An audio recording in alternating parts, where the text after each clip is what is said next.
शिवा आर्याच्या प्रेमात पडला.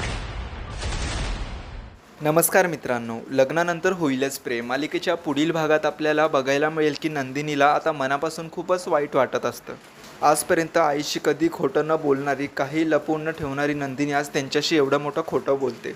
पण एकदा काव्याची डिलिव्हरी सुखरूप झाली ना, मी सगळ्यांना सत्य सांगणार आहे. नाक घासून माफी मागायला मी तयार आहे, असं नंदिनी म्हणते. तेव्हा जीवा म्हणतो की फक्त तू नाही तर मी सुद्धा माफी मागणार आहे. तर मित्रांनो, दोघांनीही आता कुटुंबाची माफी मागण्याचं ठरवलं आहे. तर इकडे घरामध्ये आता पार्थला आर्या आणि जीवावर संशय येणार आहे. त्या दोघांचं एवढं फ्रेंडशिपपणे वागणं आता पार्थला खटकतं.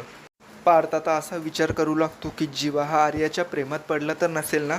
त्यानंतर आर्या आणि जीवा लपून छपून त्यांच्या खोलीत जाऊ लागतात आणि हे सगळं काही पार्थ बघत असतो. तर पार्थही आता जीवाचा पाठलाग करत त्यांच्या खोलीत येऊ लागतो आणि खोलीत आल्यानंतर पार्थला जे काही दिसतं ते बघून त्याला आता मोठा धक्काच बसतो.